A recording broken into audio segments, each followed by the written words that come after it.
not read too much into it. People wanted me to read it, so I'm reading it.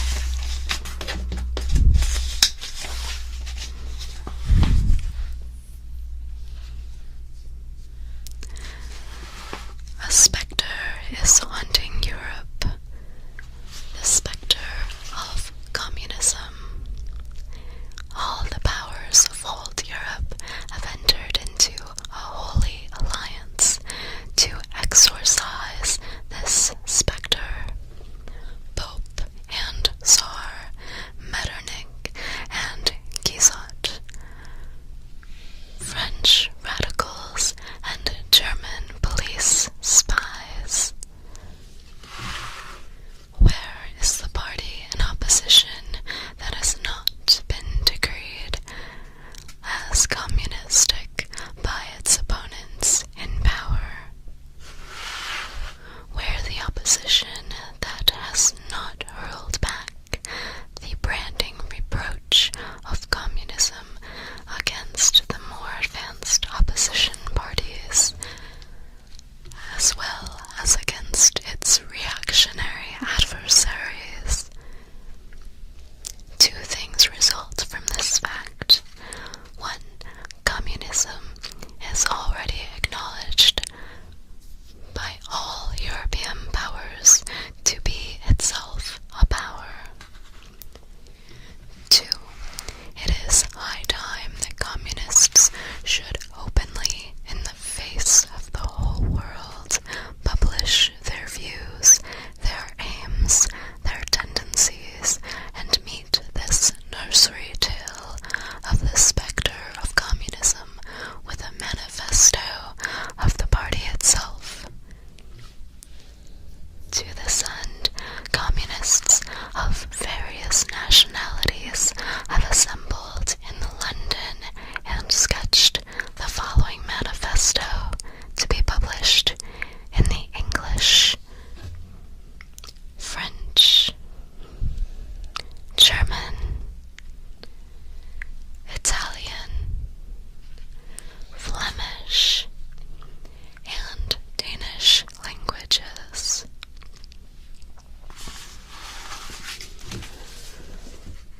The bourgeois and proletarians.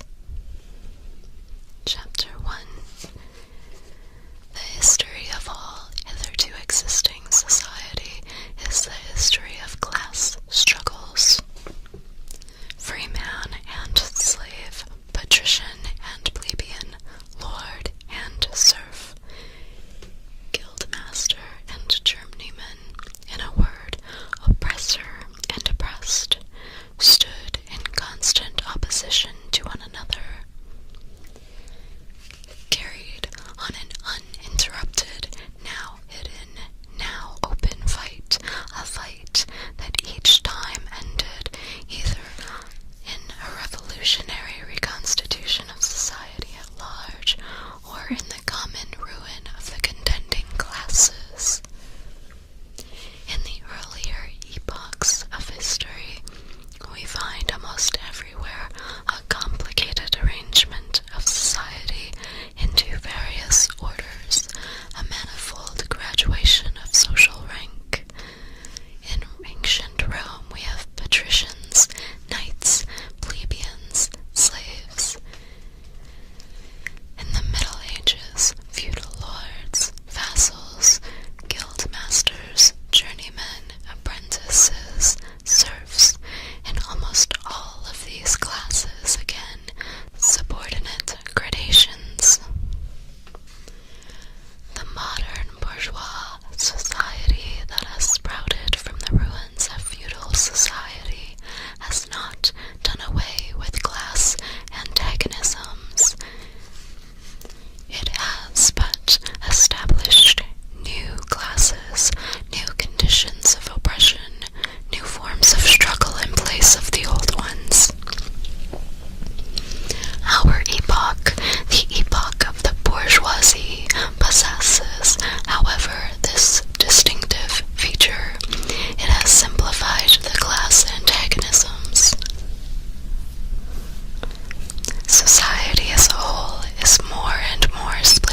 element in the tottering feudal society, a rapid development.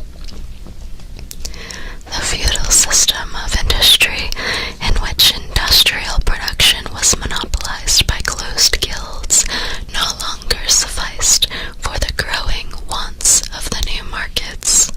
The manufacturing system took its place. The guild masters were pushed aside by manufacturing middle class.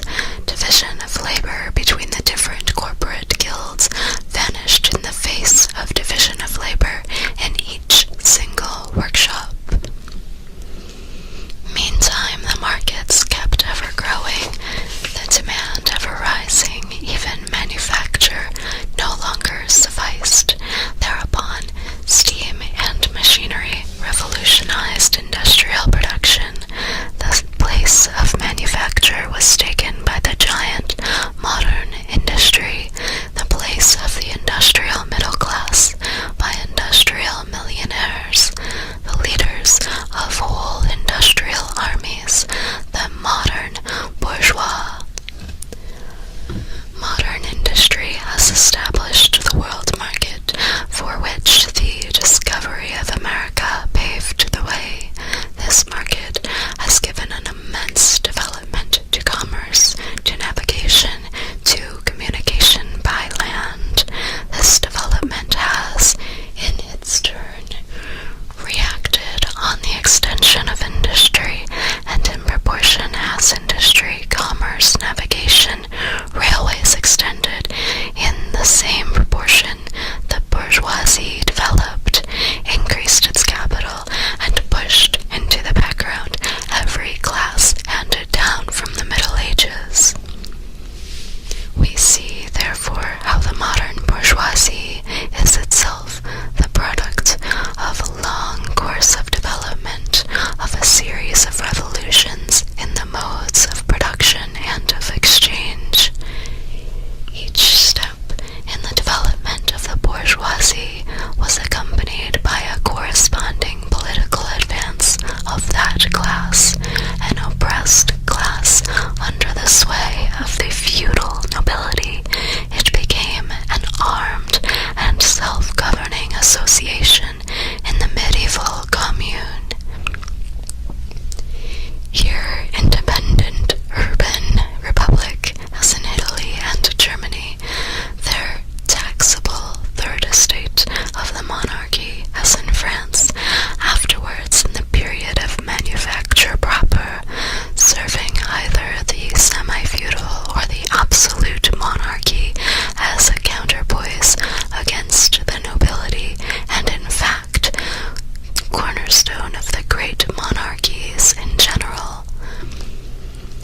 The bourgeoisie has at last, since the establishment of modern industry and of the world market, conquered for itself, in the modern representative state, exclusive political sway. The executive of the modern state is but a committee for managing the common affairs of the whole bourgeoisie. The bourgeoisie has played a most revolutionary role in history. The bourgeoisie, wherever it has got the upper hand, has put an end to all feudal, patriarchal, idyllic relations. It has pitilessly torn asunder the motley feudal ties that bound man to his natural superiors, and has left no other bond between man and man than naked self-interest, than callous cash payment. It has drowned the most heavenly ecstasies of religious fervor, of chivalrous enthusiasm,